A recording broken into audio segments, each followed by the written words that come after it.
What up, what up, what up, everybody, and welcome back to Just the Guys podcast, where our mission is simple. It's to bring back shame. Shame is the feedback necessary to correct what's destroying our communities, and what's destroying our communities is really rooted in communism. So make sure you hit that like, subscribe, and join the Shamers Club to support the show. I have a warning. Communist goal number 33 says eliminate all laws and procedures that interfere with the communist apparatus. That goal isn't just about changing policy, it's about reshaping who gets close to power. And this week, a Democratic Socialist walked into the White House. Zoran Mamdani, a man openly shaped by Karl Marx, mentored by the Democratic Socialists of America, and idolizing FDR's New Deal, sat across from Donald J. Trump, the same Mamdani Trump has repeatedly called a communist and a fascist. Now look, I'm not saying Trump flipped. Trump has always been a deal maker. He works with people he doesn't like, people he doesn't trust, and people he doesn't generally agree with. But that part isn't new. But here's the warning. Communists don't meet for goodwill. They don't meet for unity. They meet to infiltrate. And goal 33 is the blueprint. Mamdani literally met with Wes Moore first to get coached on how to deal with Trump. And the second he walked out of the White House, his people, back on social media, dancing and chanting and calling half the country fascist again. So what's really happening here? Does this hurt MAGA? I mean, even CT has dropped the MAGA hat. Or does it even matter? Or is this exactly how subversion works? Not through revolution, but through proximity. So guys, what did you guys think of the Trump meeting with Mamdani? This is politics, man. Mamdani is literally the mayor-elect and will be the mayor of the greatest city on the planet. So Trump has to meet with him and talk to him because, let's be honest about it. New York is literally New York City is the center of the universe. So I didn't think anything out of the meeting. I didn't like the meeting because it further legitimized Mamdani. Okay, he won the election. Now he's the mayor. He's going to do his thing. Good. Plenty of people win mayoral elections all the time. That does not grant you a meeting with the president of the United States. I thought it was also interesting that they posed for a picture in front of FDR's portrait. It's kind of interesting. So we'll see what happens. In terms of New York City, yes, it definitely has been the center of the universe in many ways, financially, some aspects of the entertainment industry, a lot of aspects of culture. Everybody knows that. When you travel overseas, if you're from America, invariably, people are going to say to you, where do you live? And if you're me, you say Baltimore, and they say, how close is that to New York City? they always do that, right? How close is that to New York City? Yep. So it's a big deal. But I don't know. Maybe Trump's got something planned. I don't know. For me, it's just another demonstration of the horseshoe theory, right? Horseshoe theory is if you go far enough left and right, you come around and they'll join back up again. So since it's already happening with the far left and the far right, and you see it in the overtures of Nick Fuentes and some of the socialists helping get Republicans that are right, like they're crying over Marjorie Taylor Greene leaving, right? Oh, she was a fighter. She believed, lady, a day ago you were trashing, but okay. Trump's doing the same thing with Mamdani. He knows Mamdani is now the king of the Democrats. All the old guard are failing. Like they might have power. The old guard might, and they'll kick and fight and whatever to maintain their power. But the old guard is quickly fading. Bernie Sanders is too old to be the future. AOC already has her, rocket science level intelligence reputation. So this kid Mamdani, he swept in and he knocked down all the money, all the name recognition, with promises of free lunch and no, extra recess and no homework for all of New York City. But Trump's just doing what everybody does in this scenario. The two sides bend together and find how they're going to meet in the middle because Mamdani needs federal dollars. Well, to the point, though, I mean, a lot of cities need federal dollars. I mean, look at Baltimore, look at Maryland as a state. But these mayors, governors have made and a lot of the Democratic politicians have made their fame, so to speak. Even Mamdani himself have made their fame about talking bad about Trump, right? That was kind of their thing. right? So and even Mamdani took it a step further than actually going to meet with the president. But remember how bad Steve Harvey, not even a politician, got drugged by the community or dragged by the community when he met with Donald Trump, and that sets the stage for no other politician wanting to meet by the black community. By the black community. No, but even Democrats. Look at John Fetterman. It's not the same anymore. It doesn't, like, we're in the transitional period. Like, if him winning, you can say changes the game, because now the Democrats, socialists, or the communists, as I like to say, the communists now control a major city openly as communists. He's an open democratic socialist. It's not a ultra progressive Bill de Blasio who talks like a socialist and still says they're a Democrat. There's a man who says they're a democratic socialist, which is just a form of calling it communism in the West. And that's a change. Like, it's not the same game. You got women like Marjorie Taylor Greene resigning with this message of, oh, both parties failed. Everybody, dude, you have to, if you want to be successful today, if you want the populist voting base that they're all competing over in the ending, right, in the ending of the Trump era, that's coming in the next 3 years. They're all talking about how all of government is failing, and they're all going to do whatever they can to show that they're the guys working across the aisle with their most hated enemies and still standing to their principles and fighting for what they believe in. And they're trying to bring compromise back to the table so that they all can win and keep the grift going. Because they realize they're at the point where the grift's coming apart for everybody, because now the grift is their own saying the system is broken. How long can you keep feeding that to people? Now you got to try and be fixers. It could be the same game trying to accomplish the same goals, but you can't keep presenting the dividing anymore. It's not working, because now everybody's hip to the fact that, yeah, okay, so now we're all enemies. Now what?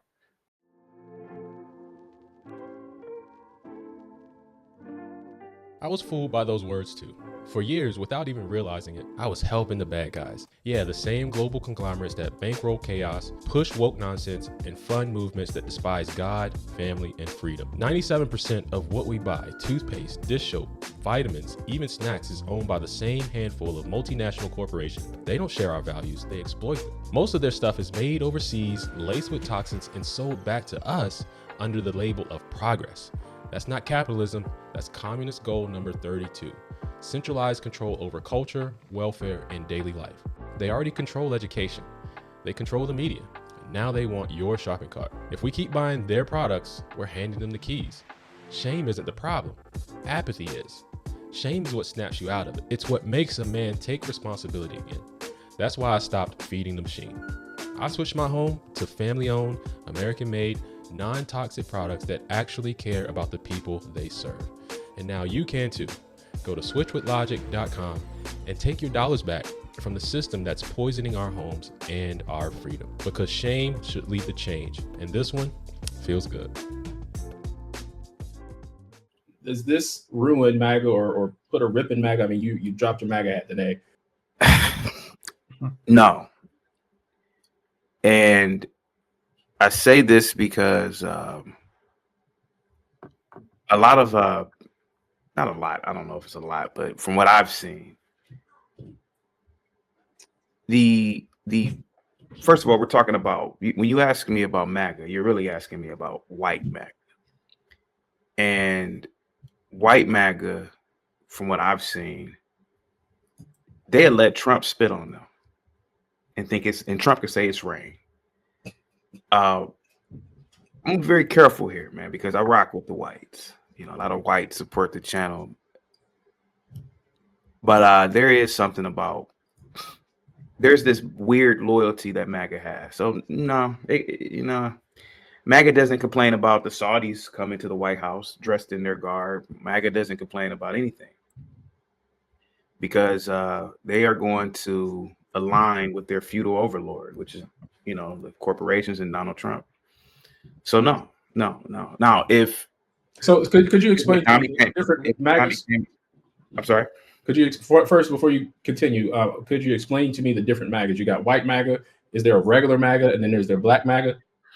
I think black MAGA is more of individuals who, they're populist, right? They support the popular conservative candidate. I don't necessarily think a lot of black people are true MAGA in the terms of like that, like the white MAGA. Again, I'm just talking out of my ass, right? I don't really have any facts or evidence, but from what I've seen, I feel like a lot of the black MAGA are just more. To me, they seem to be more of individuals that they really believe in America. They believe in working hard. You get some that will question the government or the Republican Party, but white MAGA tends to be a little bit different. And no, they're not loyal, just not more loyal.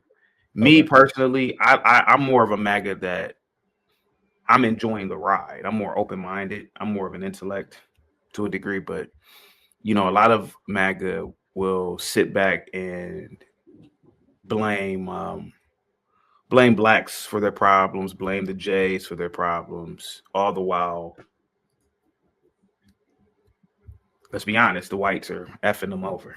And to me, it's funny to watch, man. It's funny to watch Mamdani in the White House next to Trump. I think it's comical. I can't wait till Saturday Night Live does a skit about this. Oh, dude, I mean, not to let Tyrone, not to cut you off, but like Trump owned him.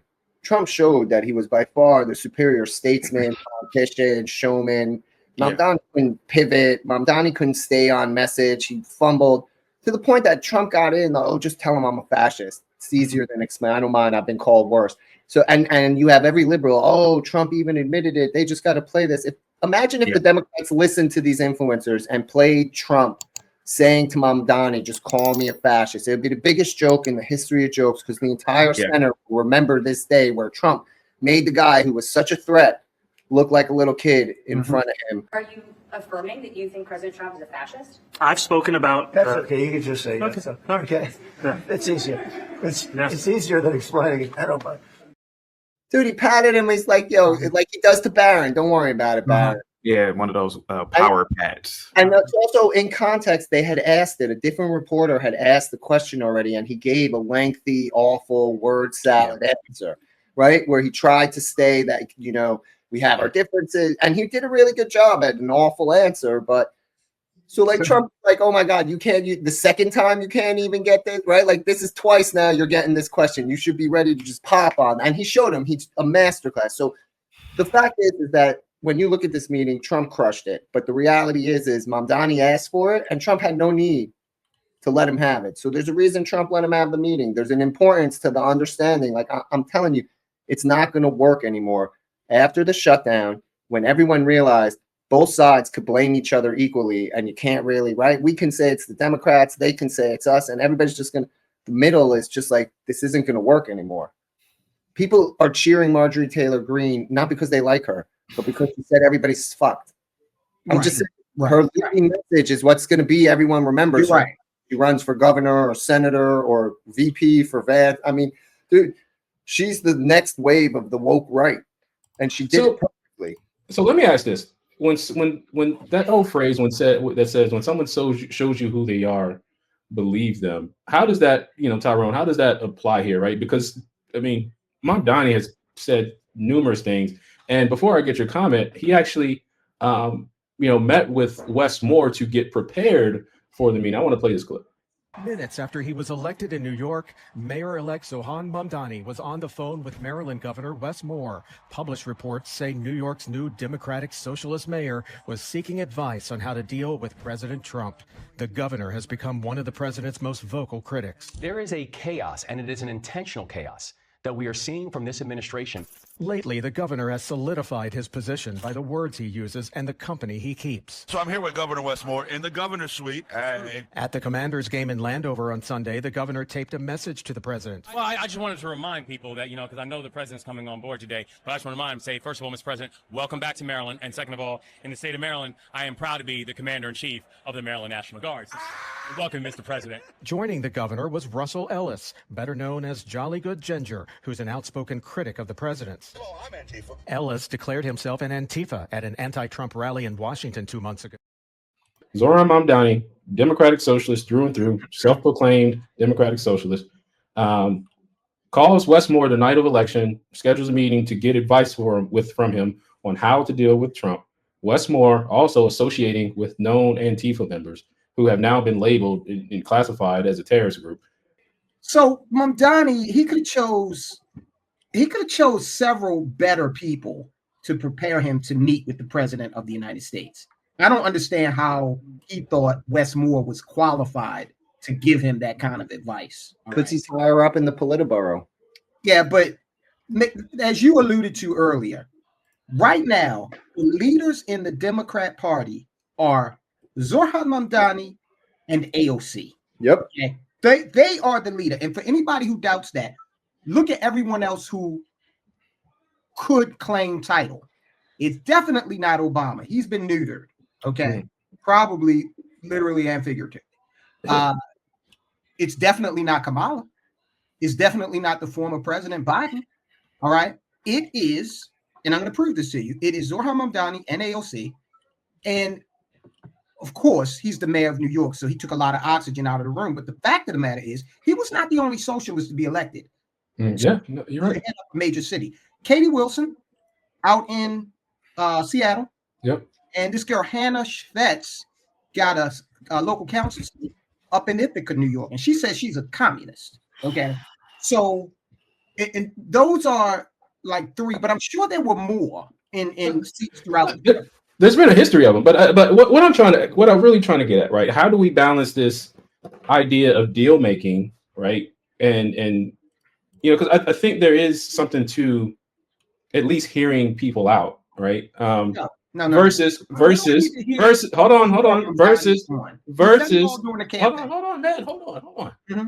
Versus anti-American activities, right? I mean, you know, what they opened up the meeting, so we found common ground on XYZ, and I think, you know, with the socialists, as part of what they do is communists, they find common ground. They use a grievance that you're already complaining about, you know, so you're already swinging this way. They just help you take your arm and just, you know, instead of hitting your target, you hit a brick wall.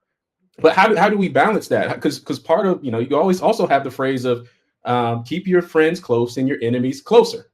I'm just going to say we're in a point in history where if you want to make MAGA moves beyond Trump, if Trump wants to have a legacy of MAGA after him, he has to find a way to make MAGA more widely palatable and less of a divisive point. He does.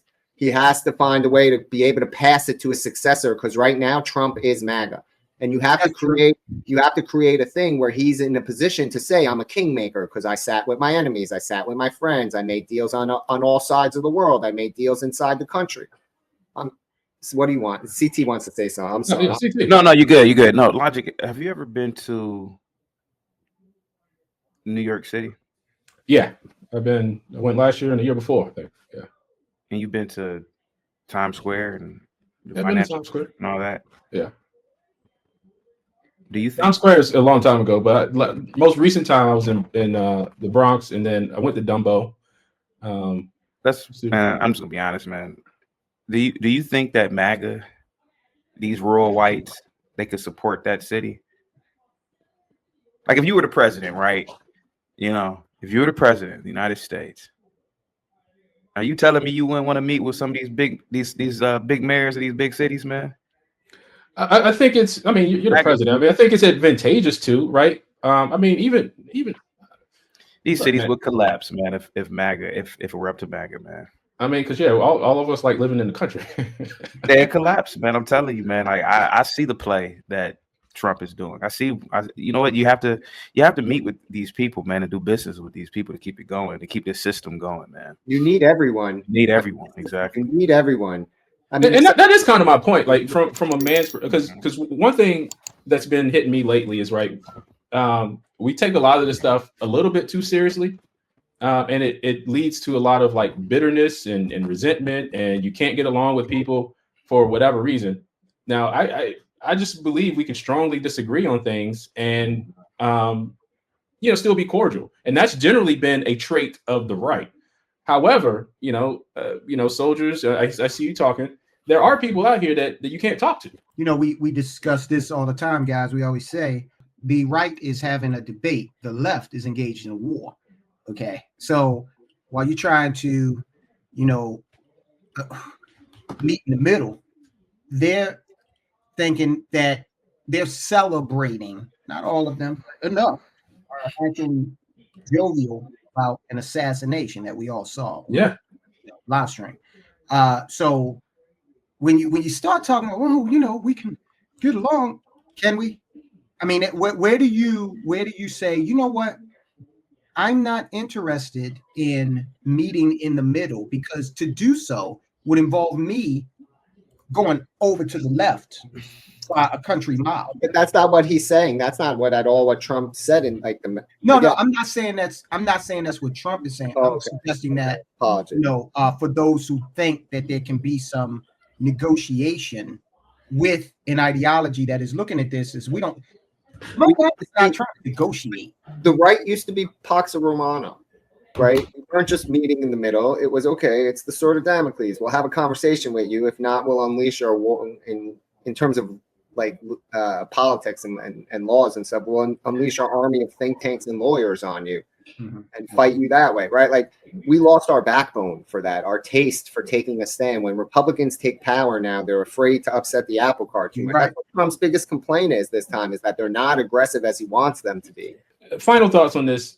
Just to go around. Was this an overall good thing? Overall bad thing? What's your thoughts? Business as usual. All right. I don't think it's a bad thing, but I certainly wouldn't have met with him. Let him do his thing, and we'll do ours. I would have approached it from that standpoint. I support it. So Mamdani has been a vocal critic of ICE, and he stands against having ICE in the city. And even in the conversation there, he talked about police and not giving a straight answer. But I do want to show there are people out there, particularly in Portland, that are protesting ICE, and these are also Mamdani-esque supporters.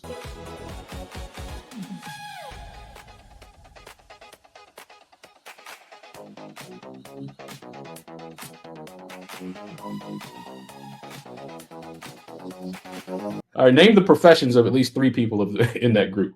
Barista, adjunct professor of Congolese underwater basket weaving degree, and I don't know what will be the third one. It will be the third one, man. Ooh, custodial engineer. Drag queen story hour. Yeah. Oh, librarians are in that. By the way, Rick Simmons is cheering from his grave that his legacy still endures long after his death. And also, all these places that are anti-ICE have a lot of warm drinks and rotten meat. Just saying. You don't have ICE in your city, people. Crowd. You know what? I get it now.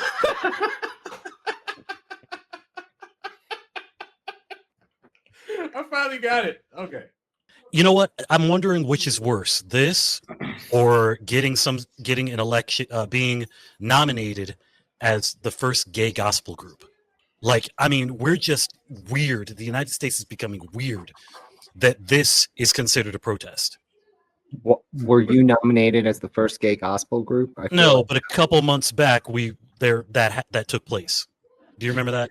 Yeah, I remember. Yeah, so I mean the point that this is where we've gotten to in the United States. I'm sitting here, I'm looking at stuff and I know the world is the United States. The United States is not the world. But I mean, living here, and it's still the greatest country in the world, but I promise you, you get the most comedy and the most mental illness all happening at the exact same time here. That's what I'm saying. At this point, man, we gotta start laughing at this stuff, man, because it's funny. It's comedy. Bro, this stuff is funny. And the other thing about it is, if you think about it and you look at human history, liberty is not our natural state. Okay. It's a fine concept, but what we're learning is that humans really don't seem to have, they don't really have an appetite for it by and large, not enough to sustain it for as long as, you've had like monarchies and out and out dictatorships. Just humans love to complain. And I don't think humans really appreciate what liberty really truly, if they don't want it. God gave the 10 commandments, right? And then there were the 613 laws or something like that. And even when Jesus came, the laws were good, right? He didn't come to change the laws. He's like, they were okay. But then you see now we got so many laws and so many laws. It's like, like even God said, you're free. And then man's like, well, can we have more rules? Right. It's like God gave us 10 rules. If you live by these 10, you're good. But for some reason, in South Carolina, you can't have peanuts and pretzels on the same counter as it be against the law. Like, There's a lot of stupidity in the world. That's not law. Really. Those aren't. But it speaks to the intent of a social contract we all agree to, so that I can't walk up to you and violate God's laws without repercussion on earth. See, man decided, however you want to look at it. If you want to take the Jewish perspective, Jews demanded a king when God said you don't need a king, right? Dude, we all couldn't get over the fact that we can't handle each other dealing with each other. We're all so nice to each other that we needed to add these layers of social guarantees so that I could grow my fields all spring and not worry in the fall. You who's been sitting around is going to come steal from me, and it's just because you're stronger. You're going to be able to take it without any repercussions. So once we gave into that, then it's everything that becomes a conflict is in the scope of that social contract. So then we invented all sorts of tyranny to do that, right? Dictatorships, monarchy, feudalism, and we come to the modern day where we've decided that the people should be re-empowered, but with restriction. And again, every time we reach this point where we think we got what we're going on, Rome, Greece, whatever, where they're moving in a direction that's more freedom that you're talking about, we run back into this problem where we live in fear of each other. So we create these social contracts. Communism is the greatest abandonment of God because it believes creating utopia here on earth. That's the reason, not because all the manifestos that caused the churches and the mosques and all the religions to be burned. It's because it ultimately replaces the whole purpose of the test of God, from God in heaven here on earth. Straight out of New York, the outgoing mayor, Eric Adams, has issued an alert or a warning to Jewish New Yorkers. And I said this before and I'll say it again. If I was a Jewish New Yorker with children, I would be concerned right now. I would be concerned right now. And that's something we should not normalize. And it should not be accepted. And I'm not willing to accept it. Kahana was right. It's that simple, man. Jews just go back to having the JDL. They'll stop doing all those things to Jews. What is he referring to?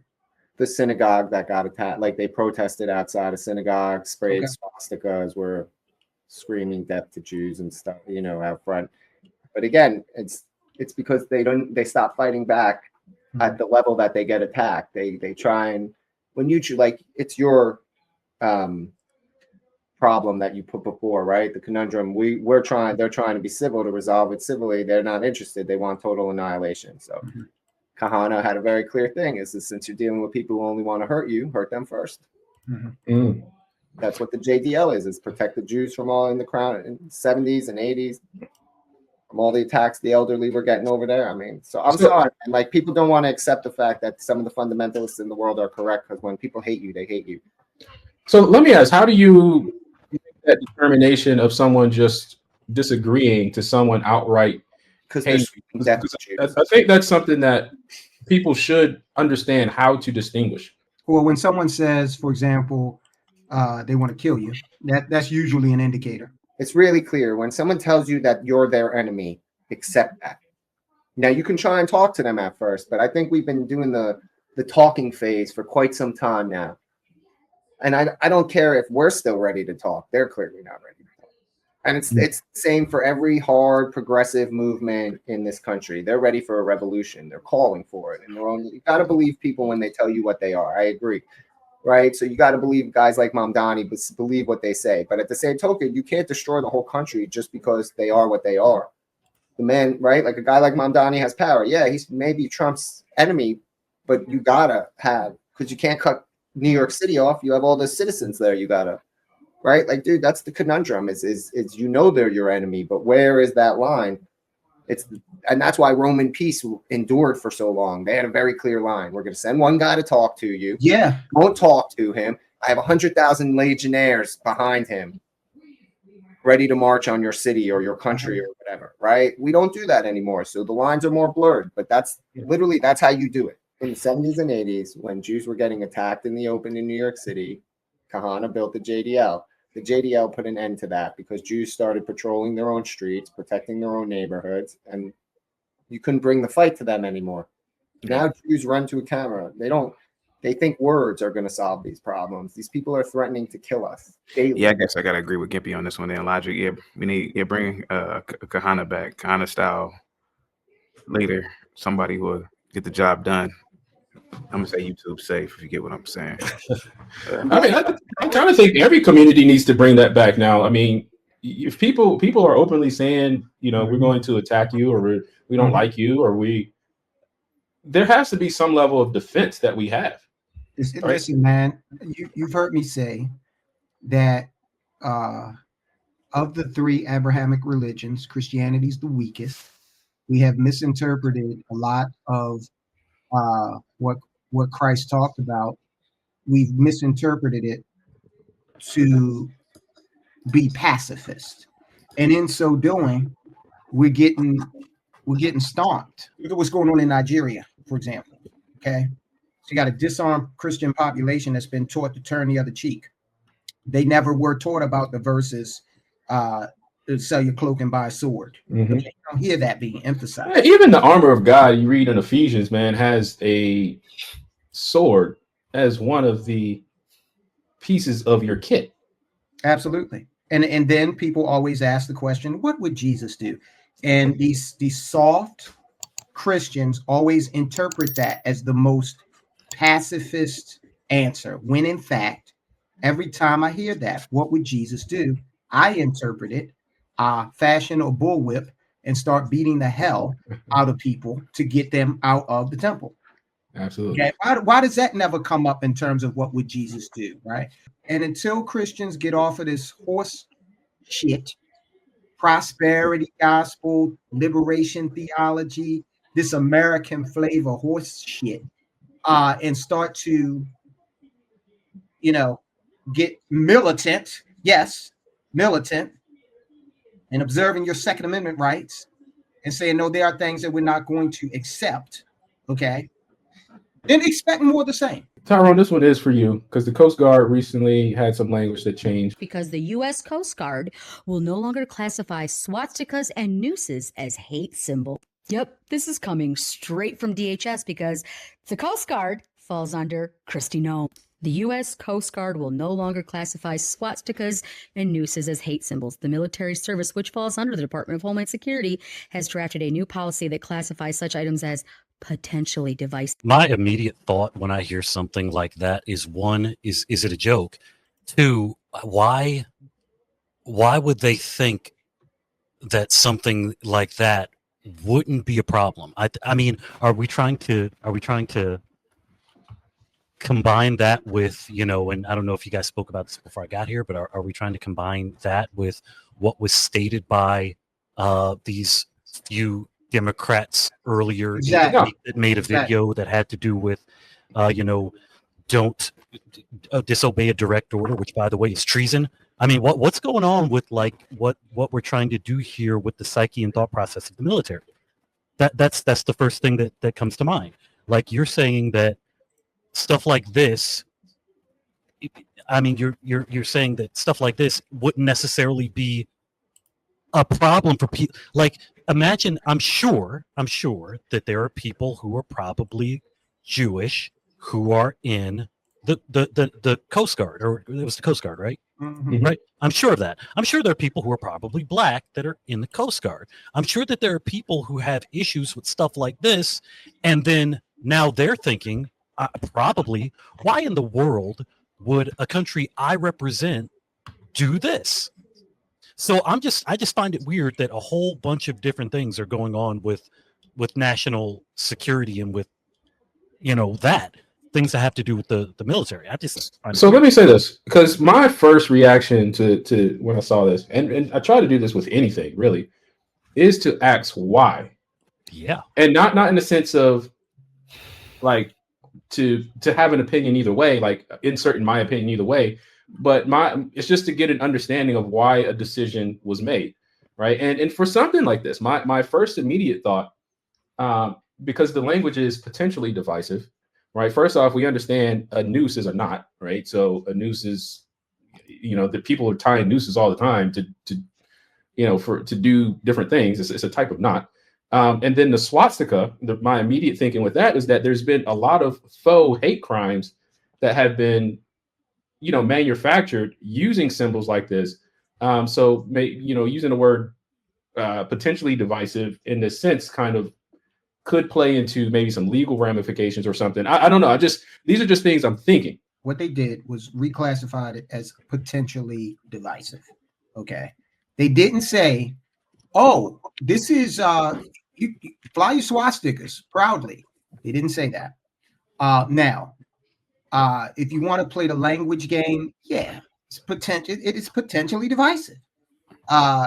The swastika, I feel the same way about the swastika that I feel about the Confederate flag and the rising sun flag. These are symbols of a defeated faction, so they don't get to be flown. Okay. And especially when you talk, the rising sun, think about all the people who were brutally killed by the Imperial Japanese, right? That's why it's been changed, because it was a symbol of hatred, okay, as is the perversion of the swastika, because remember, the original swastika is an Asian symbol of peace. The Third Reich flipped it, okay, inverted it, and took it as their own, okay? Mm-hmm. What we know of as a swastika is a symbol of hate, and that has no place in any workplace where you're bringing in this case, 1 million people, military. It has no place in any workplace. We come here to do a job, okay? What you got hanging on your bedroom wall in the house that you pay for is your business. But in the military, you can't do that. Can I ask one more question? Because of what Bling just said. So things that are originally meant for something and eventually kind of changed into something else, should we forgo the fact that it originally meant something? Like, I mean, my daughter talked to me about how an upside down cross is something that's a satanic symbol. And I said, no, for people that study the Bible, that's that's the cross of Peter. He didn't want to be crucified the same way that Christ was, but now it's meant for something completely different. Is the fact that something's changed. Do you get what I'm saying? Do we just forget the fact that it was originally what it was originally for? It's got to be looked at in its context. The swastika is easy because if it's flipped the other way, then it's not the Third Reich symbol. But as far as like the upside down cross, if I see that in the context of, say, Satanism, for example, then I know how they mean it, right? And look, you're exemplifying your nickname, reason. Okay. Unfortunately, most Americans are not on that, and they just get triggered by a symbol. Mm-hmm. It's not a lot of critical thought going on out there. You remember the Bubba Wallace thing? Yeah. They had actual FBI go down and investigate. I'm like, for what? It's no crime that's been committed. You might not like the fact that a noose was, and it turned out not to even be that. Yeah, it wasn't even a noose. Right. But why is the FBI here? So it's like a lot of emotional triggers, and people aren't using reason to kind of figure out what am I angry for a reason, or is this? Am I just being triggered by something? This is the bigger story. This is the much, much bigger story. Is Mark Kelly, the senator, I believe he's from Arizona. The astronaut, right? The astronaut. And is it just me, or like midway the shuttle program, the astronauts all became shit? Okay. Gemini, Mercury, Apollo, and half of the shuttle program, they were all like the right stuff, and then they all turned into like prima donnas like Mark Kelly. Anyway, you got Mark Kelly, a couple of other senators, and some congressmen out there encouraging mutiny, okay? And they're doing it under the guise of, you don't have to follow an unlawful order. Specify what unlawful order was given. They don't have to. See, and the fact is they're winning because you're reacting exactly the way they planned when they made the idea to make that commercial. Oh, dude, you don't think that the first thing the people who come up with these ideas are is I'm trying to keep people out of Leavenworth. I understand what you're trying to do, but we're not talking about what you're trying to do. We're talking about what they tried to do. They don't say that something happened already. They're giving the vagaries of the future. They're planting a seed, right? See, in their perspective, they have 3 more years of this, right? And they have National Guard incidences already. We have ICE. We have all this escalation from their perspective on the Trump side. So they're fighting back. They're going to create, they already know that not everyone in the military aligns with Trump. And they're not saying he did anything yet, but they're giving people an opportunity to open the door in their mind to look for things for them to make claims or to become whistleblowers. This is the start of creating a chain of events for the future. Dude, there's nothing now that benefits them to do this other than to plant seeds. Here's the problem. I'm not saying it's good. I'm not pro it. I understand. I understand. But here's the problem. When you get on the ground and you start planting this in people's heads, Mark Kelly is not going to run into your defense when you're standing in front of a court martial getting ready to get a dishonorable discharge. Right. They're not talking to you. And end up in prison. Okay? They're not talking to anybody within 100 points of your IQ.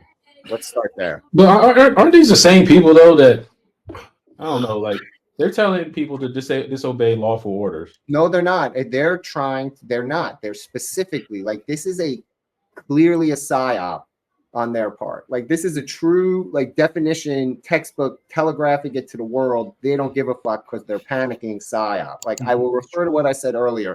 The current leadership of the Democrat Party is collapsing, right? As long as Trump exists, the leadership in the Republican Party is firmly in Trump's court. Everybody's trying to take a bite of the king. But on their side, they have no leaders.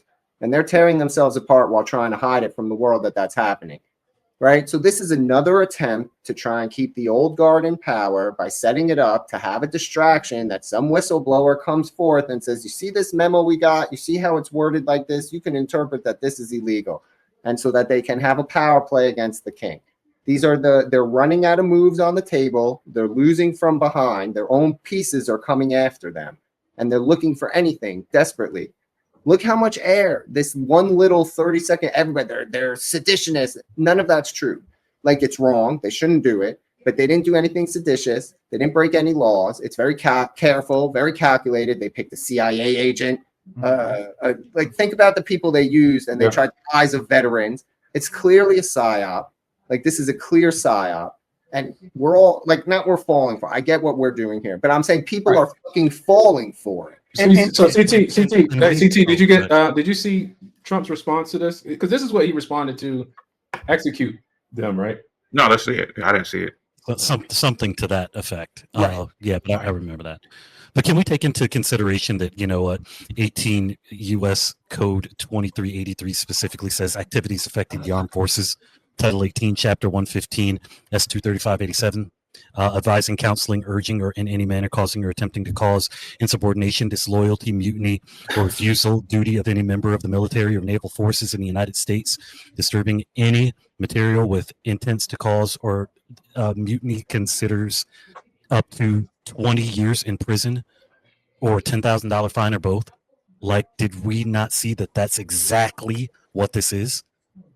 Like literally, they put on video exactly what that is. No, they didn't. Yes. No, they told you not to follow an illegal order, which is totally a legitimate thing to say to anybody. They said, if you believe this is illegal, don't follow it. How can they tell? Right. How can you tell if something's illegal? Right, and that's the thing. That's the thing. That's my point. Listen, in very extreme case, if they ask you to murder civilians. It's legal. Listen. I'm just saying you're making there are things that obviously, if you tell a platoon, go burn down that village, okay, all right, that's obviously illegal, okay, but you do not want rank and file enlisted, non-commissioned, and most of the officers that are outside JAG trying to interpret the UCMJ. Yeah, but they don't care. They don't. Right? No, those Congress want whistleblowers. They want someone to be a weak link in the chain. Like again, this is my point. You're coming to it with an analytical mind. You care about these soldiers. I agree with you, but that's not what they're doing. They know people are stupid, scared, bigoted, and have predetermined biases and shit. And they're trying to plant the seed so that in a year from now, some soldier who's disgruntled got passed over to get to an E5 or some bullshit, but he gets to see classified documents because he's a clerk to an admiral. Each one of these traitors to our country should be arrested and put on trial. Their words cannot be allowed to stand. We won't have a country anymore. Triple exclamation point. As an example must be set. President Donald J. Trump. It's the same theatrics over and over, man. This is a really bad Gregory Hines movie. Still bling. I mean, do you? And I'm sorry, chaotic, but do you? So, like, do you see how I find this kind of weird? Because your commander in chief says to you, gives you a direct order. Here's something I need you guys to do. Are you going to sit here and go, okay, let me make sure that this is legal or not on something that they have you do? Something that they are having you look into for an assignment that they're sending you out like in the middle of the night tonight. Are you going to actually be like, wait a minute, is this illegal or not as a direct order? No, I'm just going to follow the order of my commander in chief. But go ahead. You see, first of all, the order to the president from the president will come down to 4 stars, and then it would trickle down from there. And believe me, when it comes to all of this action that may result in the taking of lives, that goes for legal. Okay, they're not just doing that. Yeah. There's a attorney that's looking at this stuff. Okay, those boats that they're bombing out in the Gulf. Okay, believe me, that's someone's checking that. Yep. Saying, all right, we're good to go. So the thing was, look, we're not here to hear about who you're sleeping with. Fall in line, do whatever the hell it is you want to do on your off time, and let's go do this thing. We are the outliers in that we were turning our military into a social experiment instead of concentrating on the purpose of the military, which is simply to kill people and break shit. So the reason why they thought it was okay to be a social experiment with the military, because it's been a science experiment for the longest time. They use our soldiers as guinea pigs all the time. So again, dude, we have our priorities. Like, this is why I said earlier, people like Marjorie Taylor Greene are reading the writing on the wall. The general population no longer wants it to be in dysfunction in every state. The government at every level has dysfunction or supermajority, echo chambers. Americans are feeling left behind at every turn, and they're turning to the worst people because those people figured it out first and are capitalizing on the right messaging. I'm sorry, but this is what it is. That we're sitting here talking about this moron psyop while Nick Fuentes has like 3 million people watching him talk about how we should team up with the left to defeat everybody. Who's going to win, man? We're sitting here talking about shit they know is a distraction. The rest of them are planning to overthrow, they all want a revolution. Next, I want to go to Chicago because this week we saw that kind of viral clip come out of Chicago of a pregnant mom being beaten by some elementary school kids. Now, what sparked these kids to that level of outrage, I'm not sure. But one of the mothers of one of the children that allegedly was attacking this woman took to the internet to also apologize. And I want to get you guys' take on the apology.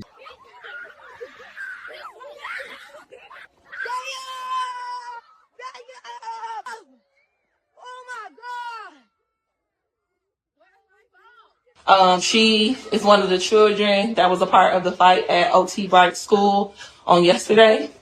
We're just coming live so she can say her piece and take accountability. I won't say too much. And please, anyone that decides to say anything, keep it respectful. This is the child. Okay.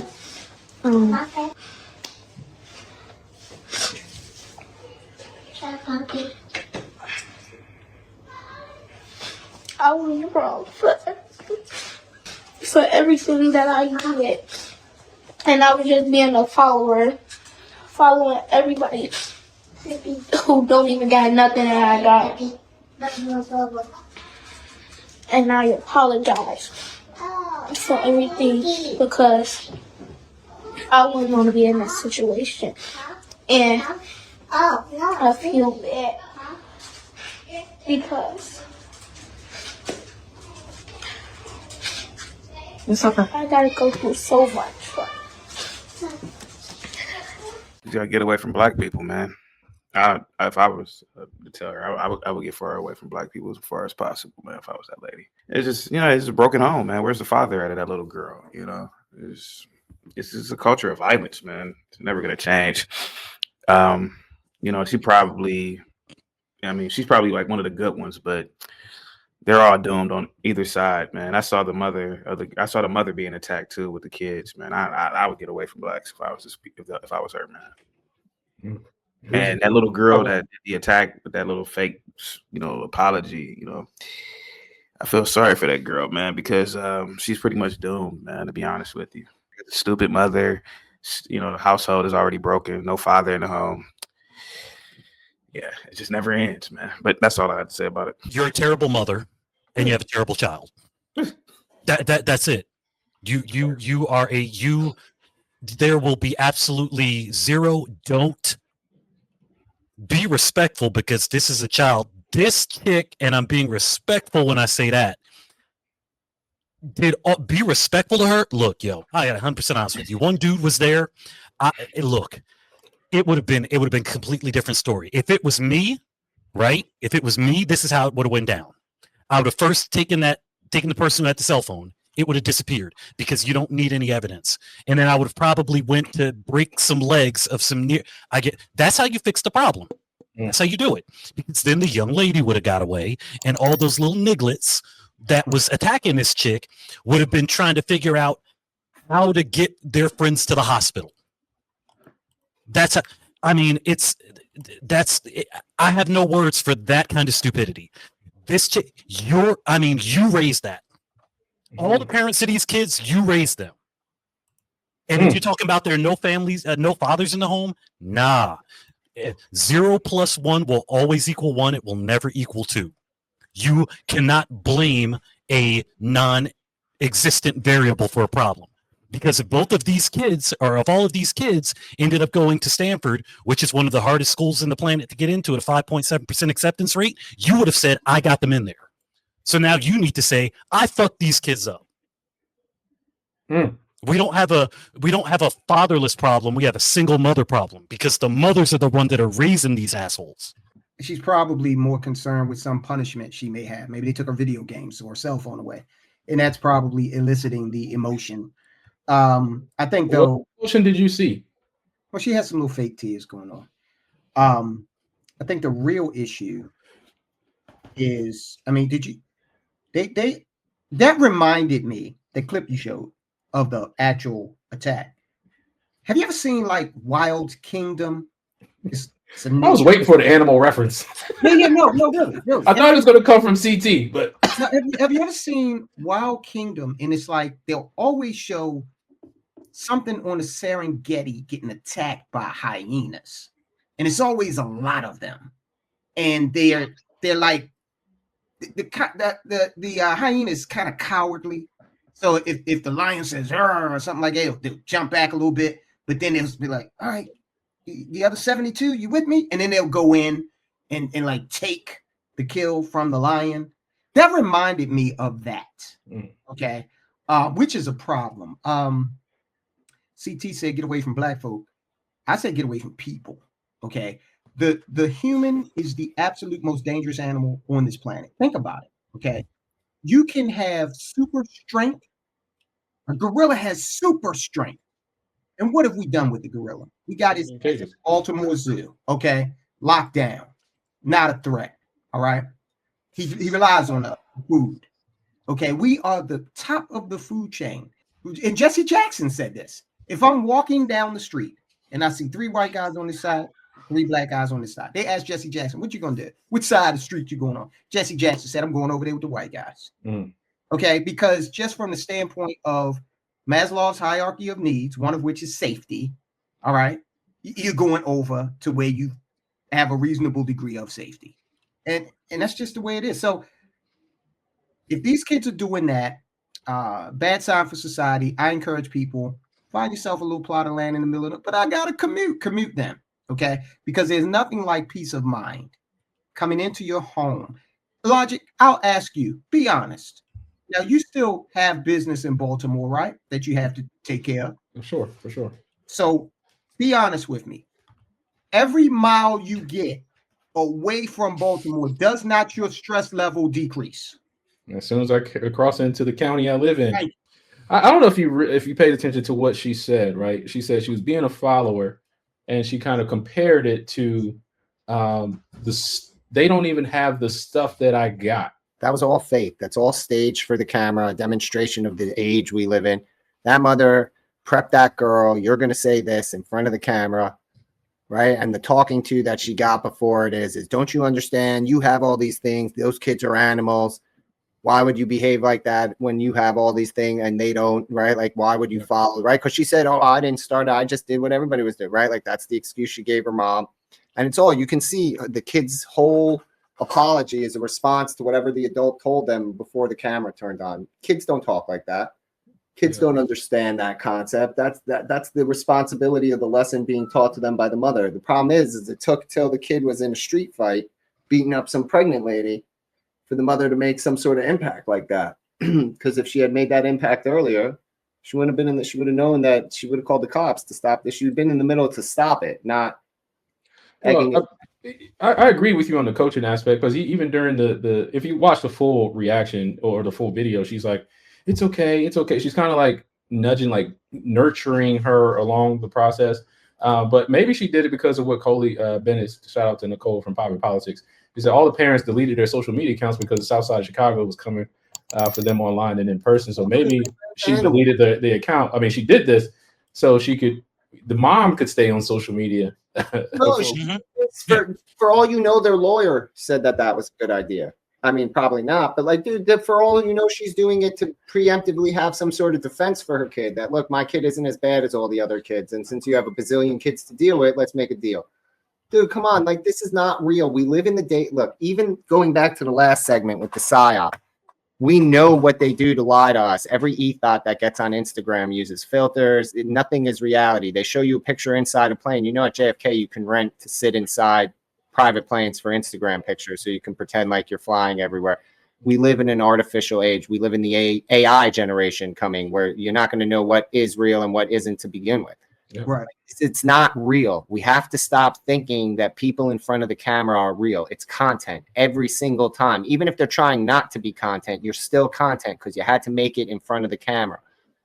It's either you accept that you're making a product like people like us or CT, or you think that you're changing the world and you're screaming into the void because you're one of a billion voices inside YouTube. And if you're not making the product, you're just screaming into the void. To me, this particular thing shows the importance of fathers. Notice I mean, most of you guys alluded to it, but notice the values placed on what in the conversation. She said, they ain't even got what I got. Not anything about character, morals, anything like that. Over it by saying I was a follower, and like, again, that's the whole thing. It's presentation.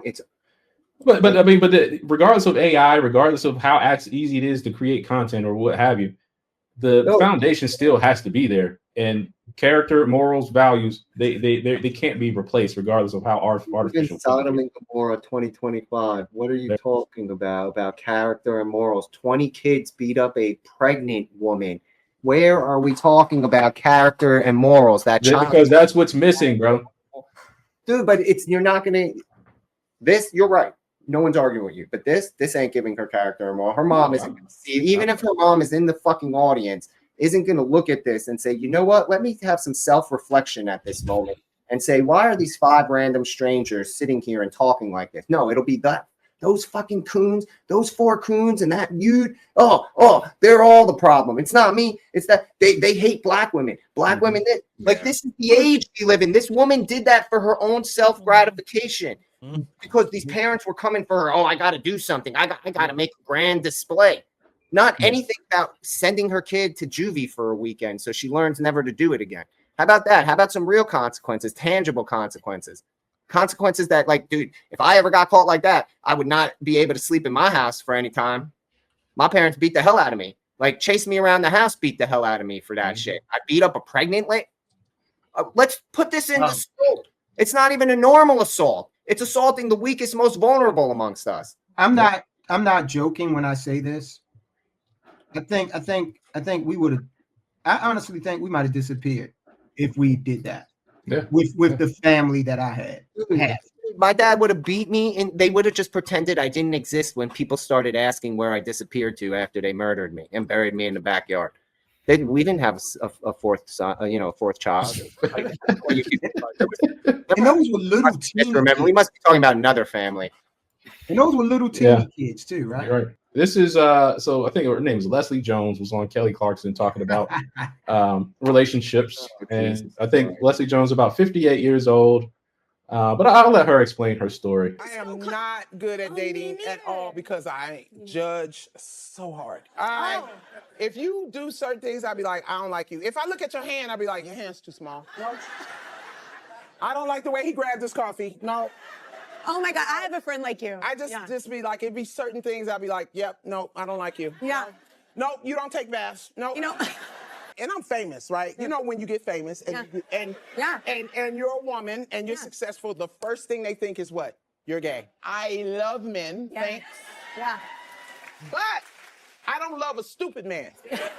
And I didn't got to the point in my life where I really want what I want in my life because I have worked so hard for my peace.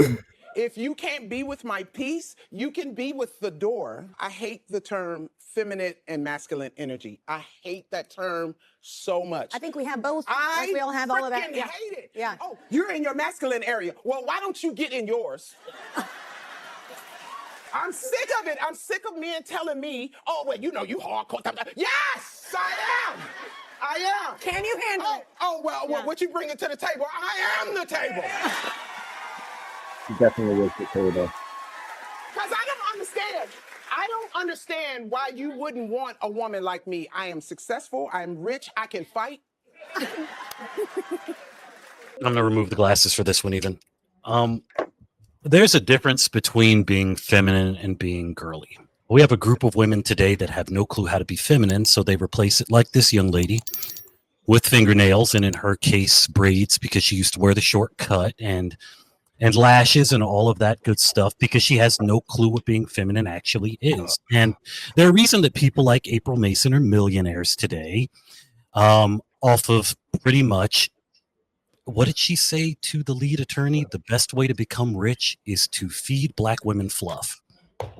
She literally, I mean, she understands that chicks like her in their late 50s and all of that, there's a market for this in our culture because we have really just it's like that. It's to the point in which it's marketable, and we all and she doesn't understand that attraction is asymmetrical. It's not symmetrical. She or women are looking for things like, you know, height and to be taken care of and provision and guys with money and all of that good stuff. And we as men don't care about you being you are built like a table. That's neither here nor there.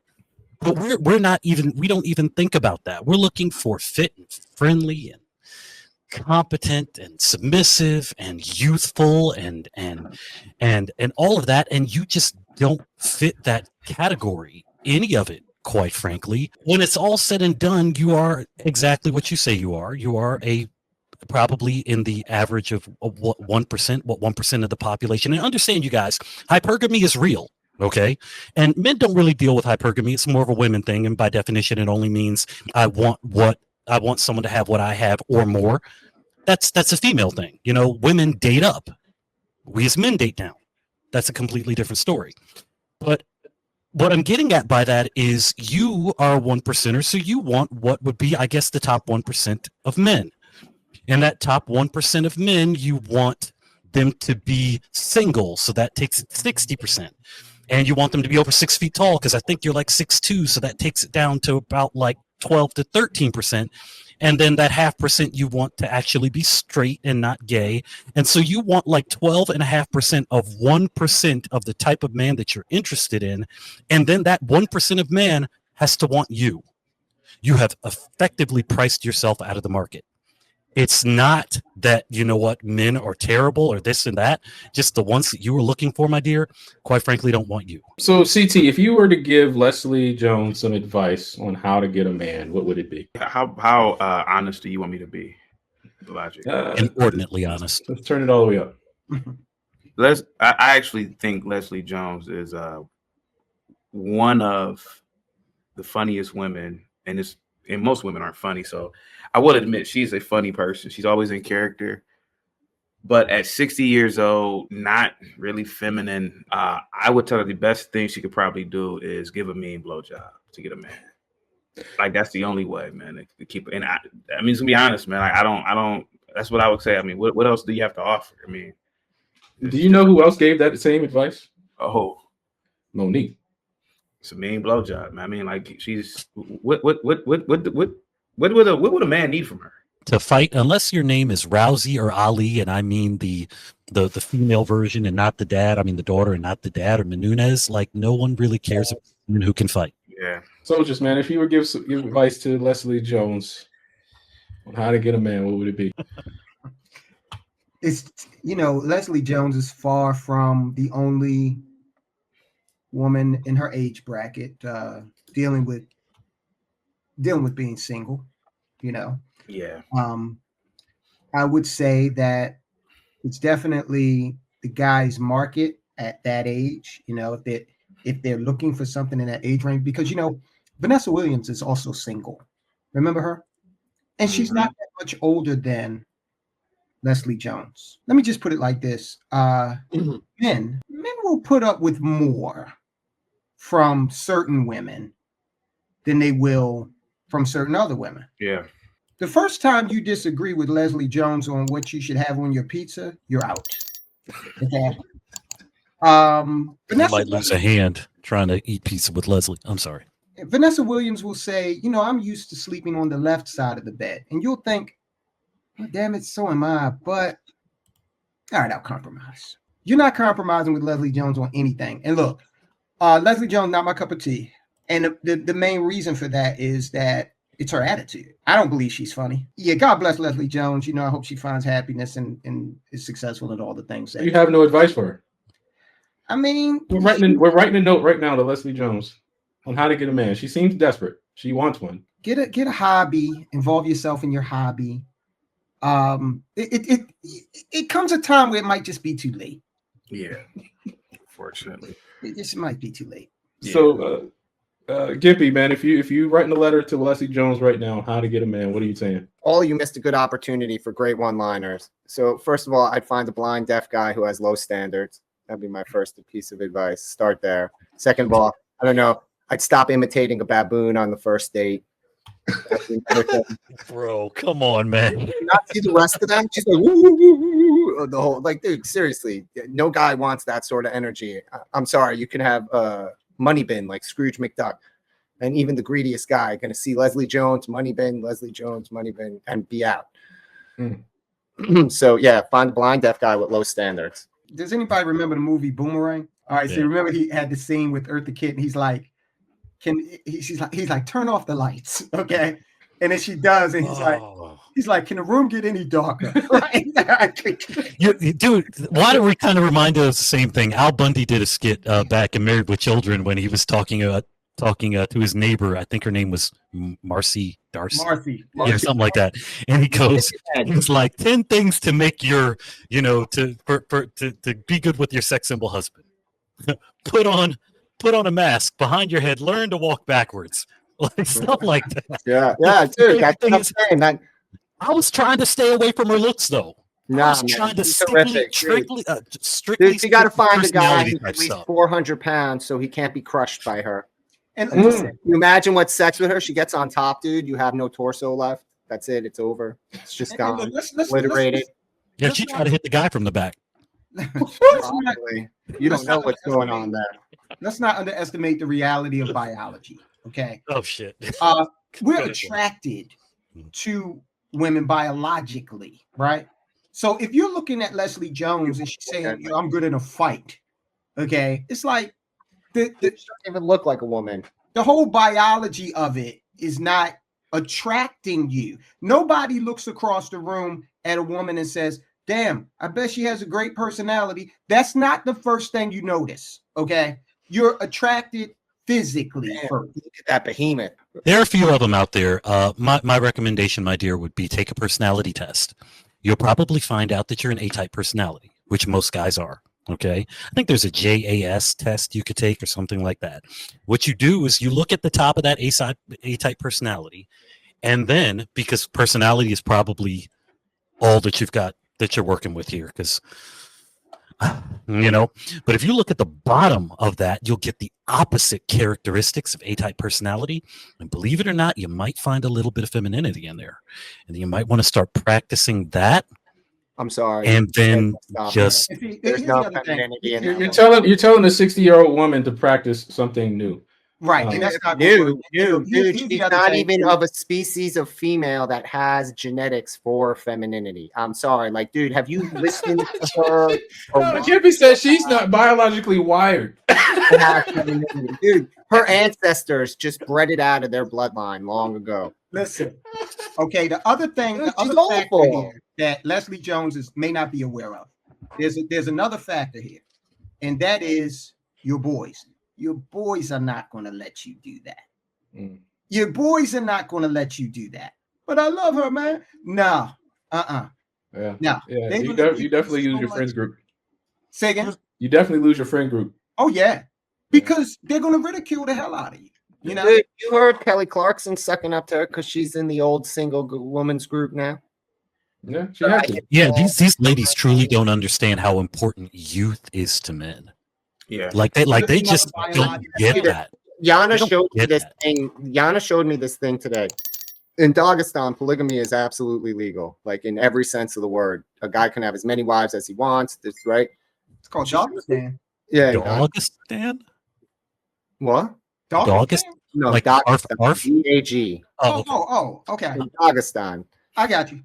Right? You can have polygamy. And she showed me this. And it's like a woman who's in her late 30s. And the girl is the new wife is clearly 20 at tops. Like that's hitting the ceiling, is stretching to say that this girl is 20. And women look at that and why would you, dude, I have a 35-year-old model, a 40-year-old model. I'm not going to invest in something that I'm going to go and I'm going to get me something 20 years old. It's just the practical.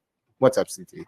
Gimpy, I'm ashamed to tell you guys this story. I must have been 31 at the time, and I was actually dating a chick who was the same age as me. Normally I would date younger, far younger. For whatever reason, in her head, she wasn't happy. Now, maybe I was a terrible person. I don't know. So she looked at me and said, "Do you think I'm happy?" I said, "I don't give a shit if you're happy or not. You're 31 years old." And I taught her a valuable lesson that day, man. I never forget that day. I wonder what she's doing now, but I never forget that. Yeah, I'm like, you're 31. You're not a 19, 20-year-old spring. Who are you? I don't care if you're happy or not. And then look, that's another biological trigger because the younger you are as a woman, the more likely you are to be childbearing. It's a fertility thing. Yes, it's biology. It's biology. Yeah. And dude, the social environment we live in today does not benefit the feminism that they practice, because it's a self-fulfilling prophecy of unhappiness, because they spend all this time delaying the things that are biological imperatives that run out of time for them, and then they're at a foot race at the end. So no matter what, they're always playing catch up in their lives. So a lot of people might not like to hear this, but there are also subtle signals going on that are telling you do what's best for the gene pool. Yeah. Okay.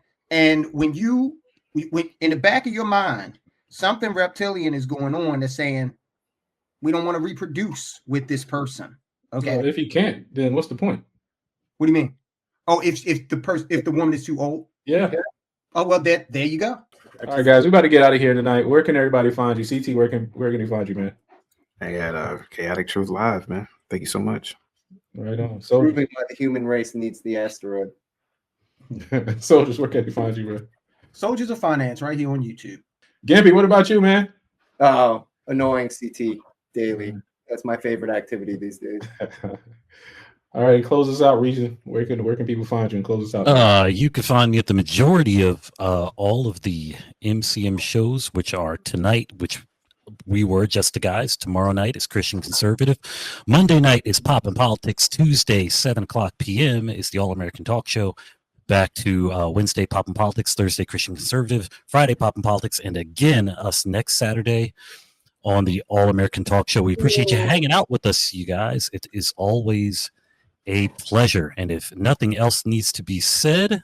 Hey, hold on, real quick. That's what I said. If there's nothing next week, I do have a communist coming on the show. Are they hot? Because if you can't compete with the communists that CT brings up, I'm like, well, he's a socialist. Brings hot commie ethos on his panel. No, so next week I do have Davon Love of Leaders of a Beautiful Struggle coming on the show. So Soldiers knows him well, but he is. Oh, you know him? I know of him. But he's a socialist, self-proclaimed, and he believes socialism over capitalism. And well, how's he going to join us then? Because don't you have to use some capitalist device to get onto the internet? Hey, man, logic and reason are right here. Well, no, they're just going to redistribute Chadwick's bandwidth. Yeah. But all right, guys, go ahead and close this out again. Just tell everybody bye. All right, you guys, as always, a pleasure. Have a wonderful evening. Don't forget, again, to check out Soldiers Finance as well as Chaotic Truth Live. And you guys have a wonderful evening. We'll see you next week, you guys. Later.